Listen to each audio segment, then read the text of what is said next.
चिंचवड विधानसभा पोटनिवडणूक सुरू आहे. अशातच दोस्ती पलीकडची मैत्री आणि कधी मुख्यमंत्र्यांच्या गाडीमध्ये याना त्या कारणाने चर्चेत असणारे अण्णा बनसोडे आमदार आपल्यासोबत आहेत. अण्णा, आपलं स्वागत आहे आपल्या हाऊसमध्ये. खरं तर चिंचवड विधानसभा निवडणूक सुरू आहे. काय एकंदरीत निवडणुकीचा कल आहे, तुमची भूमिका काय आहे, तुमचे सगळे कार्यकर्ते एकत्र आहेत का, आणि नाना काटे जे उमेदवार आहेत त्यांच्या विजयाचा विश्वास कितपर्यंत आहे? चिंचवड विधानसभा मतदारसंघात आता होऊ घातलेल्या विधानसभा पोटनिवडणुकीच्या संदर्भात राष्ट्रवादी काँग्रेस पक्ष व इतर आघाडीचे उमेदवार म्हणून विठ्ठल उर्फ नाना काटे यांना पक्षाच्या वतीने उमेदवारी देण्यात आलेली आहे. 15-20 दिवसापासून निवडणुकीच्या रणधुमाळीमध्ये राष्ट्रवादी काँग्रेस पक्षाचे संस्थापक आदरणीय पवारसाहेब, महाराष्ट्र राज्याचे विरोधी पक्षनेते अजित पवार, असे राष्ट्रवादी काँग्रेस पक्षाचे दिग्गज नेते छगन भुजबळ असतील, धनंजय मुंडे असतील, रोहित पवार असतील, असे बरेच नेते मंडळी या ठिकाणी प्रचाराच्या निमित्ताने चिंचवड विधानसभा मतदारसंघामध्ये दाखल झालेले आहेत. एकंदर ज्या परिस्थितीमध्ये ही निवडणूक लागलेली आहे, वास्तविक बघितलं तर सुरुवातीला एक भावनिक वातावरण म्हणून या चिंचवड परिसरामध्ये ते निर्माण झालं होतं. आज निवडणुकीचा प्रचाराची रणधुमाळी उद्या संपणार आहे. भावनिक निवडणूक न होता राष्ट्रवादी काँग्रेस पक्षाच्या वतीने विकासावर ही निवडणूक लढवण्याचा निर्धार पक्षाच्या वतीने, महाविकास आघाडीच्या वतीने व इतर घटकांनी उमेदवारास पाठिंबा दिलेला आहे. माझं वैयक्तिक मत म्हटलं तर 15 दिवसापासून चालू असलेली निवडणुकीची रणधुमाळी अंतिम टप्प्यात आलेली असताना एक असा विश्वास या ठिकाणी राष्ट्रवादी काँग्रेस पक्षाच्या महाविकास आघाडीतील सर्व नेत्यांच्या मनामध्ये निर्माण झालेला आहे. खऱ्या अर्थाने 26 तारीखला होणाऱ्या मतदानामध्ये तुम्ही आम्ही सर्वजण पाहणारच आहोत. मी ठामपणे एवढं सांगू इच्छितो की चिंचवड विधानसभेचा महाविकास आघाडीचा उमेदवार नाना काटे नक्कीच प्रचंड मतांनी निवडून येतील असा विश्वास ह्या 15 दिवसाच्या प्रचाराच्या दरम्यान प्रत्येकाच्या मनामध्ये निर्माण झालेला आहे. अण्णा, सध्या तुमच्या डीपीची चर्चा होते, राजकारणापलीकडची मैत्री. लक्ष्मणराव जगताप आणि तुमचा डीपीचा एक जो फोटो आहे त्यावर काय सांगा? 1997ला मी पिंपरी चिंचवड महानगरपालिकेची पहिली निवडणूक लढवली. त्यावेळेस नाना शेतोळे म्हणून राष्ट्रवादी काँग्रेस पक्षाचे अध्यक्ष, काँग्रेस होती एक, त्यावेळेस नाना शेतोळे म्हणून अध्यक्ष होते. 1997 पासून मी भाऊंच्या संपर्कामध्ये आहे. त्यांच्यासोबत मी सुखात दुःखात सत्तेत असताना गेली 20-22 वर्षांनी त्यांना मी ज्या अर्थाने भाऊ म्हणून म्हणतो तर ते तसेच प्रेम आस्थागायत माझ्या मनामध्ये त्यांच्या पण होतं आणि माझ्या पण होतं. काल परवा तो विषय एवढा कुणी विरोधकांनी असेल किंवा TV चॅनलवाले असतील किंवा प्रेस मीडियावाल्यांनी धरला असेल की मी माझ्या DPला जो भाऊंचा फोटो ठेवलेला आहे हा गेली 8-9 महिन्यापासून माझ्याकडे तो फोटो आहे. त्यामुळे माझी ती मैत्री राजकारणाच्या पलीकडे असते. तसं बघितलं तर आदरणीय दादांनी त्यांच्यासाठी खूप मदत केलेली आणि भाऊंचे जसे सर्वांशी संबंध होते तसे माझेही संबंध आहेत, दादांचेही संबंध आहेत. संबंध जिव्हाळ्याचे असणे हा भाग वेगळा आहे. पण मी राष्ट्रवादी काँग्रेस पक्षाच्या माध्यमातून मी राष्ट्रवादी काँग्रेस पक्षाचा कट्टर आमदार म्हणूनच काम करतो आहे. आज मी पक्षाचंच काम करतो आहे. कालही पवारसाहेबाच्या कार्यक्रमाला होतो, परवा अजित पवारांनी जो कार्यक्रम घेतला होता त्या कार्यक्रमाला होतो. मी माझ्या मतदारसंघाच्या शेजारील भागात चिंचवड भागामध्ये काय परिसर येतो आहे चिंचवड विधानसभेमध्ये तिथेही माझे सगळे कार्यकर्ते काम करतात. त्यामुळं राजकारणाच्या पलीकडची मैत्री हा पाठ सोडून मी पक्षासोबत आज मी कट्टर म्हणून काम करतो आहे. अण्णा, ही पोटनिवडणूक जी लागलेली आहे याच्यामध्ये तिरंगी लढत होते आणि तुमचे महाविकास आघाडीचे जे घटक होते शिवसेना, याच्यातलेच एक बंडखोर म्हणून समोर आले ते म्हणजे राहुल कलाटे. खरं तर ही उमेदवारी राहुल कलाटेला जाणार महाविकास आघाडीची चर्चा होती आणि ऐनवेळी ती माळ नाना कटारेंच्या गळ्यामध्ये त्या ठिकाणी पडली. राहुल कलाटेंना वंचितने या ठिकाणी पाठिंबा दिला. काल प्रकाश आंबेडकर स्वतः या ठिकाणी आले होते, मोठी सभा झाली, गर्दी खूप होती. नेमका हा फटका आपल्याला बसणार का? राहुल कलाटे म्हणून ज्यांनी बंडखोरी उमेदवारी दाखल केलेली आणि त्यांना वंचित आघाडीच्या पिंपरी चिंचवड परिसरातील सर्वांनी जाहीर पाठिंबा असं निवेदन दिलेलं आहे.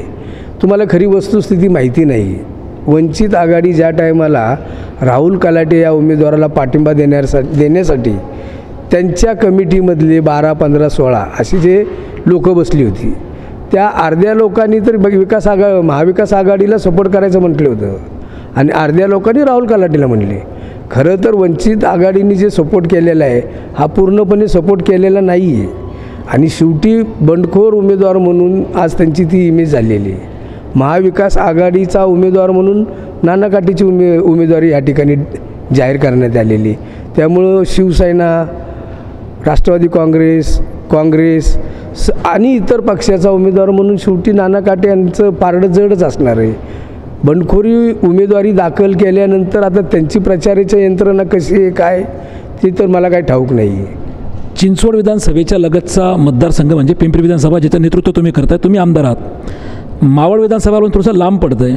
तुम्ही जुने जाणते आमदार, अनेक टर्म तुम्ही आमदार राहिलेला आहात. सुनील अण्णा शेळके एक नवीन नेतृत्व आहे आणि त्यांच्याकडे पक्षाने या ठिकाणी पक्षनिरीक्षक म्हणून जबाबदारी दिली. काही मतभेद किंवा काय धोरण होतं? नाही, याच्यात मतभेदचा काय संबंध आहे? आता राष्ट्रवादी काँग्रेस पक्षाचे सर्व आमदार, म्हणजे काल निलेश लंके होता, आदित्य तटकरे होती, भुजबळ साहेब होते, धनंजय मुंडे होते, राष्ट्रवादी काँग्रेस पक्षाचे सर्व आमदार ह्या चिंचवड विधानसभेमध्ये आलेले. एक पक्षाची जबाबदारी असते, पक्षांनी त्यांच्यावर सोपवलेली जबाबदारी आहे. निरीक्षक म्हणून त्यांची निवड केलेली म्हणून त्यांच्याकडे काम दिलेले. पिंपरीचे अन्न असताना मावळचे अन्न नाही, ह्याच्यात बघा, मी कुणाचं काम करतो? राष्ट्रवादी काँग्रेस पक्षाचं. शेळके अन्न कोणाचं काम करतात? पक्षाचंच. आणि आम्हाला महत्त्वाचा मुद्दा काय? पक्षाचा उमेदवार चांगल्या मताने, बहुमताने विजयी होणं हे महत्त्वाचं आहे. मागच्या 15-20 वर्षामध्ये भाऊंनी चिंचवडचा विकास केला असं म्हटलं जातं. खरं तर ही निवडणूक बिनविरोध व्हायला पाहिजे होती अशी सगळ्यांची अपेक्षा होती, परंतु निवडणूक लादल्या गेली, निवडणूक लागलेली आहे. चिंचवडचा विकास, आता ही निवडणूक लागल्यानंतर ही निवडणूक भावनिकतेवर होणार आहे का विकासाच्या मुद्द्यावरती तुम्ही लढताय? नाही, आम्ही सांगतानाच सांगितलं ना, महाविकास आघाडीचा जो उमेदवार आहे, ही जी निवडणूक या ठिकाणी रिंगणात उतरलेली विकासाच्या मुद्द्यावरच निवडणूक लढणार आहे. भावनिक प्रश्न राहिलंच नाही ना. आता जर भावनिक असता तर मग सर्व पक्षांनी त्यांना सपोर्ट केला असता, मदत केली असती, पाठिंबा दिला असता. आज राष्ट्रवादी काँग्रेस पक्षाने आदरणीय पवारसाहेब असतील, आदरणीय दादा असतील, यांच्या नेतृत्वाखाली गेली 20-25 वर्षाचा पिंपरी चिंचवड शहराचा चेहरामोहरा बदलण्याचं काम आदरणीय दादांनी केलेले. योगायोगाने 5 वर्षाची मध्यंतरीच्या काळामध्ये आमच्या हातनं सत्ता गेली, आम्ही कबूल केलं. खरं बघितलं तर तुम्ही बघितले, काल परवा दादांनी जाहीर सभेत सांगितलं, पिंपरी चिंचवडमध्ये एवढा विकास केला. विकास केलेला असताना सुद्धा पिंपरी चिंचवडकरांनी आम्हाला का नाकारलं त्याचं कारणच कळलं नाही. ठीक आहे, नाकारलं तर आम्ही ते मान्य केलं होतं, पण ह्याच्या पुढील काळामध्ये आमच्या हातात तुम्ही सत्ता देऊन बघा. आम्ही जसा मागील 15 वर्षापूर्वी विकास केला होता त्याच्यापेक्षाही जोमानी करू. आणि 5 वर्षे BJPची सत्ता पिंपरी चिंचवड महानगरपालिकेमध्ये होती. आज पत्रकार म्हणून तुम्ही या ठिकाणी राहताय, तुम्ही मला सांगा ना, बदल असा काय काढला? आम्ही केलेले फ्लायओव्हर आहेत, आम्ही केलेले गार्डन आहेत, आम्ही केलेले झोपडपट्टीचं पुनर्वसन आहे, आम्ही केलेले तलाव आहेत, आम्ही केलेले मेट्रो आहे. त्यांनी नवीन केलं काय? तुम्ही एक सांगा ना, एक तरी त्यांनी नवीन प्रोजेक्ट ह्या पिंपरी चिंचवड शहरामध्ये आणला आहे. आणि जे प्रोजेक्ट आणलेलं आहे त्या प्रोजेक्टमध्ये सातत्याने भ्रष्टाचार झालेला आहे. BJPच्या सर्व लोकांना मी एवढंच आव्हान करू इच्छितो, तुम्ही असं एकही काम दाखवा की ज्या ठिकाणी भ्रष्टाचार झाला नाही. आम्ही तुम्हाला दाखवतो कामं की ज्या ठिकाणी तुम्ही असं कुठलं काम केलं आहे की जिथं भ्रष्टाचार झाला नाही. चिंचवड विधानसभेमध्ये IT मतदार मोठ्या प्रमाणात आहे. या ठिकाणी पाण्याचा प्रश्न अजून सुटलेला नाही आहे. शास्तीकराच्या मुद्द्यावरती भाजप सांगते माफ केलेलं आहे, GR मात्र अजून आलेला नाही आहे. हे निवडणुकीचं गाजर आहे फक्त असं म्हणता येईल? भाजपने दिलेलं हे गाजरच होतं ना. 2017 साली गाजर दाखवलं म्हणून त्यांच्यावरती पिंपरी चिंचवडकरांनी विश्वास ठेवला आणि महानगरपालिकेची सत्ता त्यांच्याकडे दिली. आता महानगरपालिकेची सत्ता त्यांच्याकडे दिल्यानंतर 5 वर्ष आम्ही बघितलेलं. ह्या 5 वर्षामध्ये त्या काळात त्यांनी जी आश्वासनं दिली होती की ती आश्वासनं पूर्ण केली असं त्यांनी दाखवून द्यावं. उद्या येणार आहे बाबा, आता ही विधानसभेची निवडणूक आहे. विधानसभेच्या निवडणुकीनंतर पिंपरी चिंचवड महानगरपालिकेची निवडणूक होणार आहे. उद्या येणाऱ्या निवडणुकीमध्ये आजचा जर निकाल आपल्याला दिसणारच आहे, त्याच्यावरून उद्याची पण नांदी असणार आहे. ही निवडणूक राष्ट्रवादी काँग्रेसने प्रतिष्ठेची केली असं वाटत नाही का? कारण शरद पवार स्वतः येऊन बसलेले आहेत, अजित पवार प्रचार करताय. प्रतिष्ठेची करायचं काय प्रश्न आहे? राष्ट्रवादी काँग्रेस पक्षाचा उमेदवार आहे, महाविकास आघाडीचा उमेदवार आहे, काँग्रेस पक्षाचा उमेदवार आहे. पुणे जिल्ह्यामध्ये 2च ठिकाणी निवडणूक आहेत. शेवटी पक्षाचा उमेदवार म्हणून पक्षप्रमुखांना ती जबाबदारी वाटते. आपल्या पक्षाचा उमेदवार आहे, त्यामुळे ते सर्वजण या ठिकाणी आलेले आहेत. शेवटचा प्रश्न की तुम्ही सगळे जेवढे आजी आमदार असाल, या ठिकाणचे पदाधिकारी असतील, सगळे एका दिलाने काम करताय का? नाना काटेंचा विश्वास तुम्हाला कितपत वाटतो? उमेदवार नाना काटे हा विषय आपण जरा थोडा बाजूला धरू. महाविकास आघाडीने दिलेला उमेदवार आहे, पक्षांनी दिलेला उमेदवार आहे. पक्षांनी दिलेल्या उमेदवाराचं प्रामाणिकपणे काम करून त्यांना निवडून आणण्याची जबाबदारी महाविकास आघाडीची आहे.